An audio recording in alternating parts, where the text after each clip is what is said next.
ഇപ്പോഴത്തെ ഒരു സ്ഥിതി വെച്ചിട്ട് സ്റ്റാലിൻ ഭരണകൂടം അല്ല DMK വലിയൊരു പരാജയം ഉണ്ടാവുമെന്ന് എനിക്ക് തോന്നുന്നില്ല. അതിന് പല കാരണങ്ങളും നിഷാദ് ഇവിടെ പറഞ്ഞു.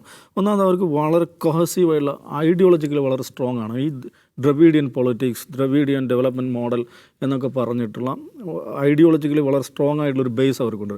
രണ്ടാമത് സംഘടനാ ശക്തി, സംഘടനാ നെറ്റ്വർക്ക്. അത് DMK എന്ന മദർ ഓർഗനൈസേഷൻ്റെ മാത്രമല്ല, അതിൻ്റെ യൂത്ത് വിങ് എല്ലാറ്റിൻ്റെയും ഹൈറാർക്കികളായുള്ള സ്ട്രക്ചർ വളരെ ഇൻടാക്റ്റായിട്ട് അവർ കീപ്പ് ചെയ്ത് കൊണ്ടുപോകുന്നുണ്ട്.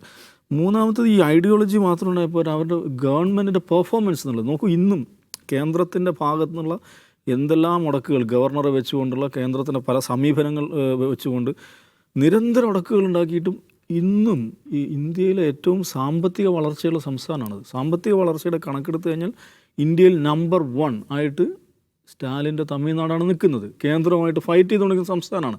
അത് മനസ്സിലാവും. അപ്പോൾ ഐഡിയോളജിക്കൽ ലെവലിലാണെങ്കിലും പ്രാക്ടിക്കൽ ഗവേണൻസിൻ്റെ ഇതിലാണെങ്കിലും സംഘടനയുടെ ഈ പ്രധാനപ്പെട്ട 3 ഏരിയ ഒരു പാർട്ടിയെ, ഒരു രാഷ്ട്രീയ പ്രസ്ഥാനം സംബന്ധിച്ച് ആവശ്യമുള്ള 3 ഏരിയയിലും അവർ സ്ട്രോങ് ആയിട്ട് നിൽക്കുകയാണ്.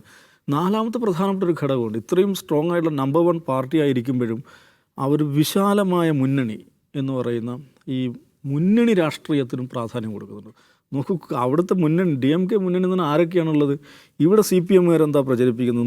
ഇവിടെ കോൺഗ്രസ് അധികാരത്തിൽ വന്നാൽ മുസ്ലിം ലീഗുകാരും ജമാഅത്ത് ഇസ്ലാമിക്കാരും ആഭ്യന്തര വകുപ്പ് ഏറ്റെടുക്കുമെന്ന് നമ്മുടെ നരേന്ദ്രമോദി ഈ അഹമ്മദ് പട്ടേലിനെ മുൻനിർത്തി ഗുജറാത്തിൽ നടത്തിയ അതേ വർഗീയ ക്യാമ്പയിനാണ് കേരളത്തിൽ CPM നടത്തുന്നത്. പക്ഷേ നോക്കൂ, പാലക്കാട് നിന്ന് ബാലനത് പറയുമ്പം അരമണിക്കൂർ യാത്ര ചെയ്ത് അപ്പുറത്ത് കോയമ്പത്തൂരിൽ പോയാൽ, തമിഴ്നാട്ടിൽ പോയാൽ അവിടെ DMK ഉണ്ട്, CPM ഉണ്ട്, CPI ഉണ്ട്, ഈ പറയുന്ന മുസ്ലിം ലീഗുണ്ട്, MMK എന്ന് പറഞ്ഞൊരു പാർട്ടിയുണ്ട്, മനിതനായ മക്കൾ കച്ചി. ഈ പാർട്ടി എന്താണെന്ന് അറിയോ? ജവാഹിറുള്ള എന്ന് പറയുന്ന പഴയ സിമിയുടെ ദീർഘകാലം സംസ്ഥാന പ്രസിഡൻ്റായിരുന്ന ജവാഹിറുള്ള എന്ന് പറയുന്ന കക്ഷി, അദ്ദേഹത്തിനൊരു എന്താണ് മുസ്ലിം മുന്നേറ്റ കളകം എന്ന് പറഞ്ഞിട്ടൊരു സംഘടന ഉണ്ടായിരുന്നു. അവരുടെ പൊളിറ്റിക്കൽ ഔട്ട്ഫിറ്റാണ് ഈ MMK എന്ന് പറയുന്നത്. മനിതനായ മക്കൾ കച്ചി DMK മുന്നണിയുടെ ഭാഗമാണ്. അവിടുത്തെ CPM സ്ഥാനാർത്ഥികൾ ജമാഅത്ത് ഇസ്ലാമിയുടെ ഓഫീസുകളിൽ വരെ കയറി തെരഞ്ഞെടുപ്പ് പ്രചാരണം നടന്ന് നമുക്ക് കാണാൻ പറ്റും. അങ്ങനെ നമ്മൾ എന്താണ് റെയിൻബോ അലയൻസ്, മഴവിൽ സഖ്യം എന്ന് പറയാവുന്ന ഒരു സഖ്യമാണ് ഇദ്ദേഹത്തിൻ്റെ പാർട്ടി. വളരെ പ്രധാനമാണ്. നമ്മുടെ VCK, വിടുതലൈ ചിരുതൈ കച്ചി. ഈ ദലിത് പിന്നോക്ക വിഭാഗങ്ങളിൽ വലിയ സ്വാധീനമുള്ള കടുത്ത ഹിന്ദുത്വ വിമർശനം നടത്തുന്ന, ഹിന്ദുത്വ വിരുദ്ധത തങ്ങളുടെ ഐഡിയോളജിയെ സ്വീകരിച്ചുള്ള ഒരു പാർട്ടിയാണ്. അപ്പോൾ അങ്ങനെ ഈ ഇന്ന് രാജ്യത്ത് നിലനിൽക്കുന്ന ഈ അതീശ രാഷ്ട്രീയത്തിനെതിരായിട്ടുള്ള എല്ലാ രാഷ്ട്രീയ ധാരകളെയും ഒരുമിച്ച് ചേർത്തിട്ടുള്ള ഒരുപക്ഷെ ഇന്ത്യയിലെ തന്നെ ഏറ്റവും വിവിഡ് അലയൻസ് എന്ന് പറയാവുന്ന പലവിധ വർണ്ണങ്ങളെ ഒത്തുചേർത്തിട്ടുള്ള ഒരു അലയൻസാണത്. നമുക്ക് അത്രയും വിശാലമായൊരു അലയൻസ് കൊണ്ടുപോകേണ്ട ആവശ്യം DMKക്ക് ഇല്ല യഥാർത്ഥത്തിൽ. അല്ലാതെ തന്നെ അവർക്ക് കോൺഗ്രസ് പ്ലസ് ഇതിൻ്റെ കൂടെ കോൺഗ്രസ് നിൽക്കുന്നുണ്ട് എന്ന് പറഞ്ഞാൽ എന്താണ് ഈ അലയൻസ് പൊളിറ്റിക്സ് എന്ന് പറയുന്ന ഇന്ത്യയെ സംബന്ധിച്ചിടത്തോളം ഇന്ത്യൻ യാഥാർത്ഥ്യത്തോട് ഏറ്റവും ചേർന്ന് നിൽക്കുന്ന ഒരു അലയൻസ് പൊളിറ്റിക്സും ഉണ്ട്. അപ്പോൾ സംഘടനാ ശക്തി, ഗവേണൻസ്, ഈ പറയുന്ന അലയൻസ് പൊളിറ്റിക്സ്, ഐഡിയോളജി, അതെല്ലാം ഒത്തുചേർന്ന് വന്ന ഒരു മുന്നണി എന്നുള്ളതാണ് DMK മുന്നണിയുടെ ഏറ്റവും വലിയ പ്രത്യേകത.